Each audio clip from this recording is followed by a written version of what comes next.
Welcome back. It is finally time for the final round of Swiss at the 2017 Florida Regional Championships. Once again, I'm Gabby Snyder. I'm still Adam Doricott. Round upon round, that is my name. Still Adam Doricott. I'm waiting for it to change. It'll change sometime. Waiting for it. I'll do it and no one will notice it. I like to change minor details about what I'm doing while we're casting, but then, most people don't pick up on it, so... Oh, well. Anyways, we have a very hype match. I am so excited to bring you Shannon Williams versus Emily Gulab. Both these trainers have had an amazing day, and both of these trainers are duking it out for Top Cut right now. Yeah, both these players are right on that cusp of sneaking into Top Cut. They are competing for a low seed, probably the 8th seed here, but it's a very important seed to get into. If you can sneak in there, we've seen some great runs, the real Cinderella stories come through, where people just sneak in, then they take out the number 1 seed, and they carry on using that confidence, just power on through to finals, and sometimes even win it. And also, looking at it, we've got some really interesting teams, and we return to our story of out-of-state versus Florida local. We do. Shannon, she's a local player. Well, she's local to Texas, I should say. She's had some very good PC runs there. I believe she's also done fairly well at the Houston Regionals for the past couple of years. And, I'm sure you know Emily from Florida. Yeah, I've seen her at some Premier Challenges, one of those players that's just sort of joining it, started playing this year, but does always bring something interesting, something fun to play against. I think the team she's bringing today, looking down at my sheet, is something that she's actually played with before. She's used it at Premier Challenge, so maybe that level of confidence going through, and I think that might be able to serve her well, especially against a player as experienced as Shannon here. Definitely. And, I'm really excited to see both these teams play out. Looking at the composition of both their teams, looking at the Pokemon that they could bring against each other, it just looks like it's going to be a fun match. And, both these trainers, they're so incredibly excited. I think this is both Emily and Shannon's first time on a stream, actually. Yeah, they both seem very excited to be here. I appreciate it. Add some energy to my day because, we've been here a while now. We've been here all day. And we're going to be here all day tomorrow. But for now, we're just going to focus on bringing you this match. So on the top screen we have Emily, and she's bringing Palkia, Groudon, Salamence, Amoonguss, Cresselia, and Crobat versus Shannon's Clefairy, Xerneas, Kyogre, Salamence, Bronzong, and Hitmontop. So a very interesting matchup indeed. Yeah, I really like there's one interesting thing on each team. We've kind of had that a lot today. People have bought one thing to really spice up their team a little bit. We see the Palkia come out from Emily, so let's talk about that a little bit, I think. I really like Palkia, and obviously the last time this format was around, there was a similar format in 2010, it was exceptionally popular. It's not found quite as much success this year around, but it'd be interesting to see if Emily can use it to propel herself through to Top Cut. There's a lot of ways you can play it. Some people play it nice and bulky, other people go really aggressive with it with something such as the Assault Vest. Yeah, and looking at Shannon's team, she has a really interesting partnership between Clefairy and Xerneas. Clefairy definitely takes advantage of Xerneas' Fairy Aura ability, though I think its primary purpose is to provide, that Friend Guard ability to lessen damage of its partner and just provide redirection support. I know Follow Me is a very popular choice. Yeah, again, though, when we look at the Megas on the team, we've got that similar Mega, and again, that very different supporting cast. The only thing in common across these teams actually is the Salamence. So I think there's going to be a lot more room to play around what their teams do best rather than, what the meta game suggests is the best, and just adding to that a little bit. But we are about to actually jump into this game. We are, and I think the fact that both these trainers are running something, unique in their own is what's really going to make this match a lot of fun to watch. So let's just see where we get started with this game. I can't actually see the leads because TJ has the text box in the way. Thank you, TJ. Clefairy, Xerneas from Shannon versus Emily's Crobat and Salamence. Not looking that great for Salamence right now. No, again, we've seen this a couple of times today where Salamence faces down the fairies, and although they're cute and petite and lovely, they do a real number on Salamence, so not the best time for it to be on the field, and we do see that pairing of Clefairy and Xerneas together, the two fairy types together. Even though Clefairy, as you say, does like to help with Friend Guard, it does like to help with redirection assistance, if you've got Fairy Aura there, you'd be shocked at how much a Moonblast coming out of a Clefairy could potentially do. So I think Emily may have to be a little bit careful just to not get caught really thinking what Clefairy is going to do, there may be the option for Shannon to really mix it up. We do see the Crobat on Emily's side, though, which is usually what people bring to really counter Xerneas with a very fast Taunt or a Tailwind. Yeah, we do see the Tailwind. Interestingly enough, we don't see Salamon's Mega Evolve this turn. Instead, it immediately goes for a Protect. Xerneas opting to attack right off the bat with that Dazzling Gleam. Going to deal a little bit of damage to that Crobat, and Clefairy reveals it has Icy Wind. So, again, it's not going to deal a lot of damage to Crobat, but it'll lower its speed by a stage. And when facing down at Xerneas, every speed like that counts. Yeah, I think Emily there, not Mega Evolving the Salamence, because if she realizes she needs to get rid of it, not let it go out and come back in later, she could still have the Intimidate ability to help maybe against the rest of Shannon's team, something like the Hitmontop, maybe even intimidate Shannon's Salamence if she's bought it. So being quite conservative there, but Shannon shows off a lot of what this team can do. She plays it smart, obviously fearing that there could be a taunt coming in from the Crobat, doesn't bother trying to set up the Geomancy even though it looked quite safe. And she does, of course, just get some damage down Dazzling Gleam and reveal Clefairy has Icy Wind, which if she gets it off for another couple of turns, will be able to essentially counter what the Tailwind is doing. Yeah, so very safe switch from Emily this turn. We see the Salamence leave. We see Groudon take its place. Groudon resists Fairy-type moves. It should be able to survive a Dazzling Gleam quite easily. It does take this opportunity to set up the Sunlight for itself. Clefairy, though, opting for a Follow Me, so it will redirect all attacks and become the center of attention. Crobat going for a Super Fang into the Clefairy, not going to knock out, does exactly 50% damage to it. And Xerneas using this opportunity to set up that Geomancy. Yeah, knowing that it can actually redirect what Crobat's trying to do, it means it is safer to try and get the Geomancy up. Did have that option first turn, decided not to go with it. So I really like that Shannon kind of saved that just to scout out what Crobat was doing. Because the Tailwind went up turn 1, Shannon does need to get that sort of speed back on her side, so she does get the Geomancy up nice and safe, which I really, really like to see. Obviously, it's not going to be able to capitalize too much on it with Groudon and Crobat both resisting Fairy-type attacks, but it's going to have a couple of turns to do it with the Clefairy buying time.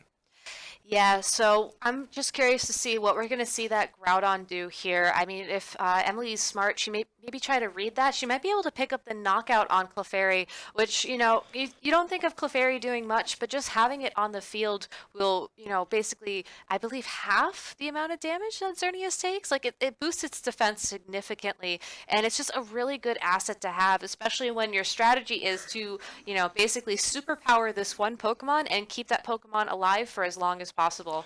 Yeah, I really like that Clefairy's there right now, and it's keeping it safe from Super Fangs, which should be doing a lot of damage. Oh! But we do see Haze come out from Emily's Crobat, so Geomancy going to waste for this game so far. Geomancy going to waste, Xerneas using a Dazzling Gleam, Groudon going for that Precipice Blades. The big question, I think, is how much damage will it do to that Clefairy? It misses the knockout by 3 HP, so an amazing play by Emily there. Clefairy just hanging on by the tips of its fingers. Yeah, really, really fantastic turn for Emily. She manages to get the Haze out, which completely negates what that Geomancy was trying to do. She does then, knowing that Follow Me is coming out, she goes for the spread move, so she does get damage onto both sides of the field. She doesn't get the knockout, so not everything went her way that turn. She didn't have her cake and eat it too, but she did get rid of that Geomancy, so a really good turn for her there, and she's a lot less threatened by that Xerneas now. She is a lot less threatened. We see Clefairy, instead of going for Follow Me this turn, goes for a Helping Hand. Super Fang going to target that Xerneas. It will bring it down to half health. We see Groudon go for a Precipice Blades once again. It's all going to come down to this damage roll right now. Does it do enough damage? It does not. Xerneas hanging on with 16 HP, going for a super-powered Moonblast here. While it doesn't have the Geomancy anymore, it did get that Helping Hand, but it still just is unable to deal that damage to Groudon that it really needed. Yeah, I think what Emily's done there actually is shown how useful having that Tailwind does. We see a lot of players use Tailwind, and sometimes they fall into the trap of not being able to capitalize off it. She's actually capitalized off it fantastically here, bringing Groudon in onto Tailwind, Pokemon that's usually a little bit slower and hard to get moving first, manages to put huge damage down, leave that Xerneas in a very vulnerable position, and of course, the Super Fang targeting the Xerneas, not being redirected by Follow Me this turn, means that a huge amount of damage goes down on Xerneas, and it's going to be really hard for it to stick on the field a lot longer. Is going to be joined by its big blue friend, though. Yeah, we do see a reindeer on the field right now. Only this time it's, a Kyogre and a Xerneas and not a different kind of creature. Stantler? How many Stantlers have you seen this year, Gabby? I wish I could say one, but I actually haven't seen any. Kyogre going to set up that rain, certainly going to threaten that Groudon. I think I'm really excited to see how Emily's going to respond to this. Yeah, I think, she does, of course, have the Pokemon advantage, and she does need to get that Groudon safe. That's the biggest thing, and they both have just the one Primal, so there is always the mind games, getting it in, and Shannon showing the Kyogre early could put her on the back foot. We do see her trying to save the Xerneas, though. Yeah, very interesting play by Shannon, sending in that Hitmontop in for Xerneas. So maybe we're seeing an Intimidate here to kind of lessen Groudon's offensive pressure, though Crobat could always just haze it away. We're going to see Groudon switch out as well, so that Intimidate is sort of going to waste Amoonguss coming in its place. Amoonguss is a very great Pokemon to have on the field against both Xerneas and Kyogre. It just, can soak up so much damage, and then you switch it out. Regenerator gets all that HP back. Origin Pulse into the Crobat, and the Amoonguss not going to deal a lot. Does knock out the Crobat, but, its last turn did not go to waste. We did see it Tailwind again. Yeah, I think Emily actually got a double header of what she wanted there. She got the Tailwind up on the Crobat, and then Shannon actually knocked the Crobat out for her, which gives her a very nice free time to bring in the Groudon, not affected by Intimidate if it is a physically attacking Groudon, and so a really good turn for Emily there. Of course, Hitmontop just hit the field, so it does have the option to fake out and maybe hold it up, but with the Tailwind up, I'd be interested to see how Amoonguss does. Obviously, we know Amoonguss is exceptionally slow, but way back in 2011, we saw some people try and get a Tailwind up on their Amoonguss and actually have it outspeed some things around the same range as Kyogre now. Yeah, so we do see Kyogre switch out and Xerneas come back in on the field. So I think this was a play by Shannon to try and get the weather back. Xerneas will most certainly be knocked out by any single target attack that Emily could choose to do this turn. We do see that wide guard from Hitmontop blocking the Precipice Blades, and Amoonguss going for a Spore onto the Hitmontop. So a fantastic turn there. I mean, she doesn't quite get the knockout with the Precipice Blades, but Hitmontop's asleep now, so it's not going to be able to do that next turn. And with the Tailwind up, we already saw earlier in the game, actually, that Groudon is quicker than this Xerneas, so it can play it safe, try and knock it out with a Fire Punch, or it can go for the Precipice Blades and just get some damage down onto both. Yeah, so we see a Protect from Xerneas. I believe this was Shannon attempting to stall out that Tailwind. Yet another Precipice Blades from Groudon. It will connect with that Hitmontop. It's going to deal a little bit over half damage, so, if Hitmontop did not have an eject button, it would be knocked out next turn, but we do see its eject button activate, and Kyogre will be brought back out onto the field to reset the weather. If Amoonguss decided to attack that spot, maybe with something like a Grass Knot or, Giga Drain or something that could be huge, if we see a second Spore into that slot, that could be even bigger. The Reeds sporing that Kyogre as it switched in from the eject button, that was beautiful. Yeah, that's really good knowledge of how the game is being played right now. Obviously, over the course of the season, we see an evolution. And the recent thing, the current new hotness, Hitmontop with the eject button is so hot right now, but it's actually, all it's gone for is she knows the eject button's there, so she makes sure she triggers it, and then she knows that something else is coming in. Something else she can put to sleep in the Kyogre, and she's got herself in a really good position going into the last few turns of this game. Oh, that was absolutely beautiful. We are going to see that Xerneas switch out once again, sending in the Hitmontop to pick up that Intimidate onto the Groudon, but it might be too little too late. We'll have to see if Kyogre, it will have to take one turn of damage this turn. This is its turn of mandatory sleep, but, next turn, if it decides to wake up and attack, that could be helpful. Really, though, I think if I were Shannon, I'd be trying to figure out how to deal with that Amoonguss, because right now, all Emily has to do to put any of her Pokemon back to sleep is just protect that Groudon. Yeah, and we do see a good amount of damage actually come out from the Amoonguss. The Tailwind peters out, so not quite as threatening to bring the Xerneas in. The Xerneas isn't going to be outsped by the Groudon anymore, which I think Shannon did a really good job of stalling out the Tailwind there. But both her Pokemon are exceptionally weak, and this Amoonguss is really showing that it's a very good member of the supporting cast here. I really like what it's doing. So... Yeah. I'm really pleased with the way that both of these players are played. Obviously, Shannon isn't out at all. Xerneas, most likely the fastest thing on the field. If it could pick up a cheeky knockout here or there, then maybe, pick up a knockout, and then Kyogre wakes up, it could be a good turn. Yeah, so we actually see Groudon protect. Moonblast from that Xerneas is going to target the Amoonguss, and it misses the knockout. If Kyogre wakes up here with that help of the crit, maybe even that special attack drop, we could see something interesting happen.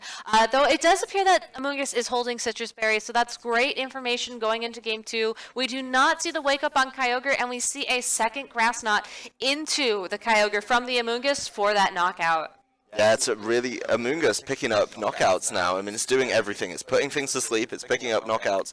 And to see this much coming from a supporting member of the team has been, really, really interesting from Emily's team. Shannon's obviously just stuck with the Xerneas now, very frail, not actually been able to do much. The haze really threw her off, and I wonder if that's going to scare her going into game 2. I think it definitely will, and if the Crobat doesn't, that Amoonguss will most definitely. I mean, if you look at Shannon's team, the only Pokemon there that can really sort of help her deal with that Amoonguss is her Salamence. I mean, Xerneas can kind of do damage to it if you get Geomancy up. Maybe Kyogre can Ice Beam it, but unless that Bronzong's running something completely unheard of and like a Psychic or is able to put it to sleep to stop it from just disrupting Shannon's strategy, she really needs to make sure she brings something to counter it going into game 2. Yeah, and I wonder if Emily's going to stick with her team. I mean, I feel the Pokemon she picked were a very wise decision. I really like her decision to not bring the Palkia to the party as well, because we see with the Clefairy and the Xerneas, it's going to be hard. The same way her Salamence struggled, the Palkia will probably struggle too, so a fantastic team selection from Emily. She does give up a little bit of information about her team. We've not seen as many players as you'd think pick up on Haze, but we see one instance here where Haze really just wins the game. It's so amazing, I have to wonder though, will Shannon knowing that Haze is on her team, maybe we'll see her just not bring Xerneas this time around. Yeah, I think if she doesn't bring Xerneas, then it's something else that's being protected by the Clefairy here. So I think maybe pairing that up with the Kyogre, keeping the Kyogre safe, that was something she really needed to win the game. And we saw in game 1 that fantastic turn with the eject button into the Spore, and that really nullified the threat of the Kyogre coming out from Shannon. So I think once Emily nullifies Kyogre again, she could get, a nice 2-0 win and put herself in fantastic running for top cut. Shannon's not going to go down quietly though, and she's got plenty of options on her team to mix it up. Definitely. And, I've actually played Shannon a few times, and she's really great at adjusting and sort of, turning the game around to work in her favor. And the parts are certainly there on paper. We'll just have to see if, she's able to calm down, focus on the game in front of her, and really make those plays that she needs to right now. We're going to go right into game 2. I'm excited to see what these trainers are going to lead, so let's just get started. It looks like we see a Bronzong and Salamence on Shannon's side of the field, so we're definitely seeing that adjustment to deal with Amoonguss, and whoa, okay, a Palkia and Crobat lead, so we do see the Palkia. Yeah, we do see. Maybe Emily looks at, what we were talking about. She says, okay, Xerneas didn't do all that well, so, maybe Shannon's not going to bring it. Maybe now the time I can bring my Palkia and really capitalize on that. So obviously Salamence can put pressure on Palkia. We don't see all Salamences carrying Draco Meteor, but you've got to have a Fairy type or a Dragon type attack to really chew through it. Maybe Palkia is going to really push on and put a lot of pressure on here. We do see it having a really weird and wonderful move pool. Doesn't want to get hit by Palkia though, does Salamence, so it leaves. So yeah, Salamence leaves, and we do see the Xerneas come out. So, I think this is really interesting that Shannon decided to bring her Xerneas again to this game. Super Fang into that Bronzong, again going to deal 50% damage. Palkia, though, following it up with a Flamethrower. Bronzong holding on with 1 HP to go for a Gyro Ball into that Crobat, dealing a massive amount of damage and scoring the critical hit as well. Yeah, I love what Emily did on that turn. She really focuses on the Bronzong, and although she didn't get the knockout, I love how she used Super Fang and then dives into Palkia's really wide move pool of special attacks to pick up Flamethrower and try and get a knockout that way. Great read. Obviously, Bronzong sitting at 1 HP isn't going to be able to do much, and Shannon didn't get a Trick Room up, so Bronzong just left here trying to attack. Crobat, may be able to just get a Super Fang down on Xerneas now. It is going to be a bit of a problem, though. Obviously, the Xerneas putting a ton of pressure on the Palkia that she probably needs to be attacking with. Yeah, we see Bronzong switch out and Salamence coming in its place, which I think is a very interesting, choice. Any move from Palkia or Crobat could pick up that knockout. I highly doubt we're going to see a second, flamethrower into that slot. We do see a second Super Fang, though. And okay, so we do see a flamethrower from that Palkia into the Salamence once again. Not going to deal a lot of damage. Xerneas not going to Geomancy this time, going straight for a Dazzling Gleam. Picks up that knockout on Crobat. It gets that crit for it, too. I was wondering about that. That did a massive amount of damage, and I think that crit certainly helped Shannon start to pick up this momentum to start winning this game. Yeah, that was the really good switch, Emily thinking, oh, Bronzong's there, I can knock it out. Just going to pop it down with a flamethrower. Nope.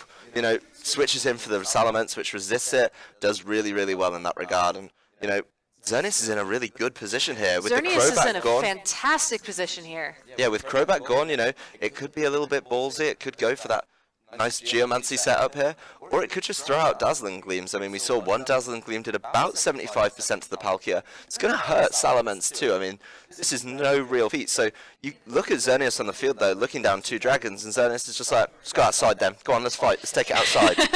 Yeah, so we see Salamence on Emily's side of the field. That was Shannon's Salamence Mega Evolving. We also do see Emily's. Shannon's Salamence did Mega Evolve first, for whatever that's worth. But yeah, these Salamence are ready to fight. They're ready to, raise their wings, I guess, and start duking it out. Salamence on Shannon's side of the field, getting that double-edged knockout onto Palkia this turn. Salamence, I believe, on Emily's side of the field is due to move next. It will go for a double edge as well into the Xerneas, but it does get that knockout. So Salamence both doing work this turn, both double edging and both getting those knockouts. Yeah, both double edging and taking out a restricted on either side of the Pokemon. I see what Shannon was going for there. Obviously, she goes to knock out the Palkia with the double edge, and then she has the option to use Dazzling Gleam with a single target into the Salamence and maybe pick up a knockout. I don't know if she was expecting the Xerneas to obviously get knocked out by the double edge, but they've just traded a restricted. So now we're going to see the Groudon come out from Emily's side of the field, and the Bronzong with that sliver of health that it's got left on Shannon's side of the field. Yeah, so it's very possible that Shannon just wanted to see what Emily's last Pokemon was before sending her own in. I can only assume that it's the Kyogre in the back, though we haven't seen it yet. Maybe we'll see Salamence on her side try and protect this turn. We're not going to see her Salamence protect. We actually see Emily's Salamence going for that protect. Salamence on Shannon's side of the field using its last turn to set up Tailwind to ensure that Shannon has the speed advantage for the last two turns. Wow, okay. Groudon going for a Rock Slide. It misses the Salamence. It will pick up the knockout on that Bronzong. Yeah, really good turn there for Shannon. She's clearly setting up for what's about to come in. We can only assume it's going to be the Kyogre, and with it set up as it is now, it's going to be really hard for Emily to win this game. She can't switch out the Groudon. These are her last two Pokemon. We did see Salamence protect the turn before, and with the Tailwind set up, it's going to be nice and easy for Kyogre to throw an Ice Beam into that slot this turn, and then a Water-type move into the Groudon slot the turn afterwards as well. Yeah, Shannon did an amazing job there of managing her win condition. She knew that going into these last final turns, speed was key, and using that opportunity on Salamence to set up that Tailwind, I think, is just what she needed. Yeah, it's like a security and a nice insurance policy for her there. Obviously, Kyogre's going to be able to beat out Groudon, but if you can also get it to beat out Salamence with the boost from Tailwind, it becomes a lot more of a potent threat, and we do see Emily just trying to keep that Groudon around for as long as possible. Yes, Groudon going for a protect. Salamence using Hyper Voice. It's going to bring Emily's Salamence down to the almost KO range. Kyogre, though, revealing that it has Water Spout at full health. That's going to deal a massive amount of damage and knock out that Salamence. Definitely knock out that Groudon going into the next turn, and we have our game 3 ready to go, lined up. Yeah, I think Shannon brings the right things in at the right time to close out the game, so she's got herself in a really good position. She didn't fall for any of the tricks that caught her in game 1. I mean, Xerneas was in front of the Crobat, wasn't even trying to Geomancy, so we see the information gathering come back to really kind of haunt Emily. She showed off a lot in turn 1, and I think that game could have been different though if turn 1 we had got the knockout on the Bronzong there. Yeah, it could have been a lot different. So, that brings up the question, what kind of strategy are these trainers going to bring into Game 3, knowing that, this is really their last chance to have a chance at Top Cut. There is so much riding on this game right now. Yeah, and I think what Emily kind of confirmed for us as well is it's really hard for Palkia to do work in this matchup. We saw her on a turn with double dragons on the field and a Xerneas out for Shannon. And with how common and popular Xerneas is right now, it's going to be really hard for her to justify bringing both of these dragons to this match. I think maybe the Amoonguss, as long as she can deal with the Salamence on Shannon's side of the field, maybe the Amoonguss is the secret here. You know, she does know that Shannon has a lot of control of the speeds. It does have the Tailwind, probably the Trick Room on the Bronzong as well. So she kind of has her choice. You know, she goes to the Strawberry Fields and she picks the plumpest strawberries of speed control. I think, you know, as long as Emily plays a similar game to she did in game 1, then she can win this one. And I think Shannon just has to, you know, remember what worked for her in game 2 and push it on into game 3. So I think we're in for a really exciting finale here. Definitely, you know, and again, it'll be interesting to see if the pressure starts getting to these trainers with the Pokemon they pick, with the moves they pick. I mean, having been in this position before, your heart's pounding, your hands are shaking. Like, it's so hard to just calm down and focus, and that's exactly what these trainers are doing now. It looks like they're taking, I think, the most time to pick their Pokemon that we've seen out of these 3 games. Yeah, and I think what happened as well, particularly for Emily, in game 1, she was making some really big clutch plays and great reads. I feel in game 2, after things didn't get off to such a good start for her, she stopped making those same kind of reads and those same kind of plays and thoughts that went through her head. She obviously had a lot of confidence, but I feel in game 2, you know, Shannon figured out how to win this game and planned her game out a lot better than she did in game 1, where I feel she just kind of got the Clefairy and the Xerneas on the field together and just kind of wanted to push through with that pairing. Yeah, so we will see that Xerneas once again paired with the Salamence on Shannon's side of the field, and we do see the Crobat once again also paired with the Salamence on Emily's side of the field. Yeah, and nice, obviously, the mirror up of the Salamence here. Again, we'll get to see, assuming they go for the Intimidates, we'll say that Shannon gets to Intimidate first, whatever that counts for here. But the Crobat, obviously, having a really good matchup against the Xerneas should be a nice, good start for Emily, and she can feel confident moving into this turn. Definitely. I think the biggest question on Shannon's mind is probably, do I risk that Geomancy? Do I try to get the knockout on Crobat and just hope that my Xerneas has enough HP to stick around and, you know, maybe get it up at that point? We'll have to see. We're going to see Salamence on Emily's side of the field Mega Evolve first this turn. Shannon's Salamence Mega Evolving second. So, interesting thing to note. It almost looks like there's a speed tie here with these Salamence. Not 100% on that, though. We're going to see Crobat go for a Tailwind, so it's possible that Emily's trying to outpredict maybe what Shannon's Salamence is going to do this turn. But we do see a Hyper Voice from it. It deals a massive amount of damage to that Crobat, and Emily revealing she has Draco Meteor into the Salamence. That is going to easily be a one-hit knockout at the cost of Salamence's special attack. So depending on what Xerneas did here, we could see a double knockout. Instead, we see that Moonblast come out into the Crobat. So Shannon definitely knows her win condition, but just barely misses the KO she needed to really start locking down this game. Yeah, I think it's a really awkward time for that Crobat not to get knocked out. She really wanted it to get knocked out there, so of course she could push through and then force something out. But at the moment, Crobat is actually on the field. It's able to do the Super Fang and then an attack from Salamence play that we have seen come out a lot from Emily. I think it's a very strong play, and if she can do it again, she may be able to pick up another knockout here, and as we've seen in the previous games, force the Kyogre out and then be at liberty to bring her Groudon in later. Yeah, so I think one thing that's going to be really interesting is what is this Hitmontop going to do? It can't fake out that Crobat thanks to its inner focus ability. It might try to fake out that Salamence. I'm not really sure if Emily feels threatened by it. Or, you know, maybe we'll see something completely different. Definitely with Tailwind up on the field, though, you know, priority is key. And we do see a feint from Hitmontop into that Salamence. Crobat going for Haze to revert not only the Intimidate damage, but that -2 from that Draco Meteor as well. Double Edge picking up the knockout on Hitmontop, I believe. Yep, there it goes. And, you know, here comes Xerneas. If it Dazzling Gleams here, it's possible that it will get the double knockout on Crobat and Salamence, and that is exactly what it does, and that is exactly what we get. We see Xerneas with that Dazzling Gleam getting the knockout on Crobat and getting it on Salamence. It is now down to, I believe, 2 versus 2. Yeah, it's 2 versus 2, and they're going to have to bring their weather setters out and really see what they can do here. Emily brings out her Groudon. It's going to hit the field first, and we are going to see a really tough speed matchup between the pair to see who gets control of the weather here. It's all going to come down to how these trainers have their Pokemon trained and maybe a little bit of RNG as well. It looks like, though, Shannon wins the weather war. Her Kyogre is going to Primal Revert second, possibly because of that tailwind that Emily has up on the field. So we know that Groudon will move first attacking-wise, but it will be unable to use any of its fire-type attacks unless that Cresselia has something like Skill Swap to help it get the sunlight back. Yeah, I think there's a lot of plays that both players can be making here. We do see, of course, the weather won by Kyogre, as you were saying, so it's got the offensive pressure, and there's just a lot more offensive pressure on Shannon's side of the field in general here.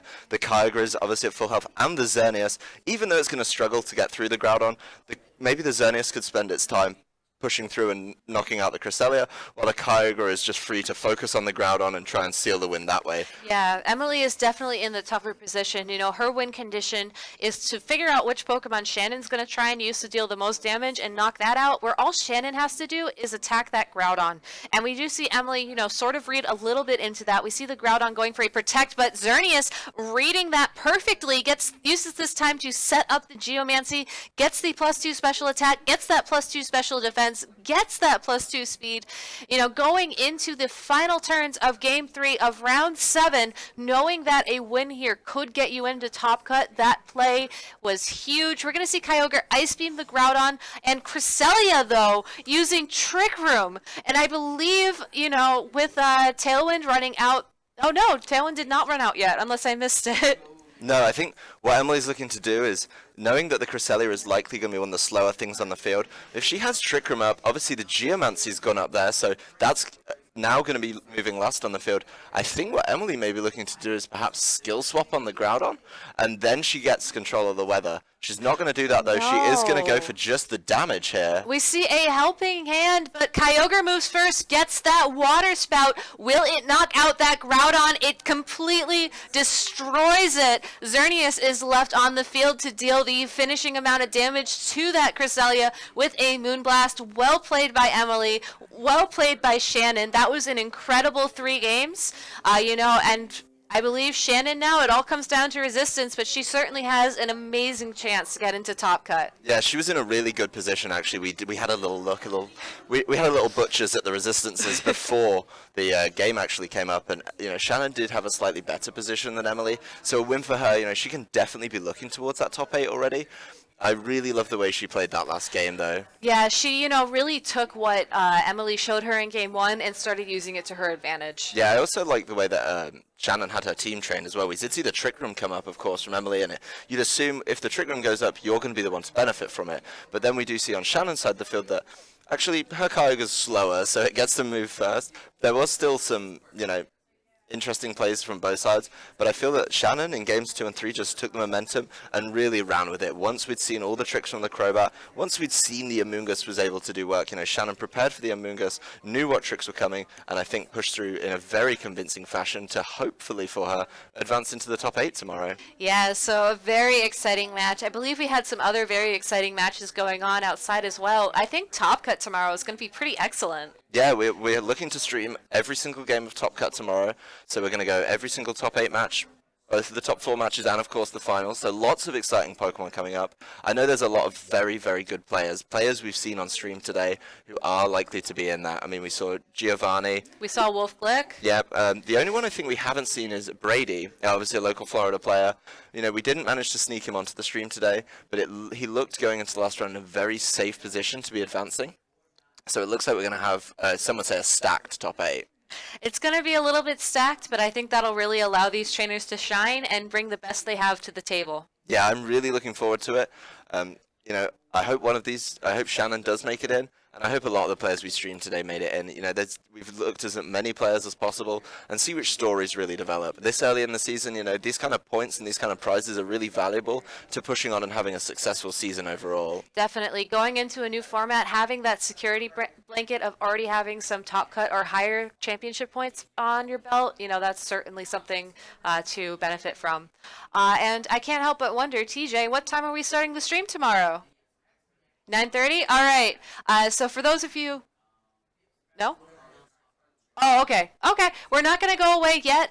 We are going to announce Top Cut on stream, so we will be back as soon as that's finalized. But, just if you want to make a note on your calendar, maybe set your alarm if you're on the West Coast like I usually am. We will be starting Top Cut tomorrow at 9:30 a.m. Eastern Time. A little bit early for, someone who might still be on Pacific, but It's a little we'll bit make early do. for me, and I live on the East Coast. We'll make do. It's going to be such an amazing show. We'd love to have you there to watch along with us. So until Top Cut is finalized, we'll be right back. Please stay tuned.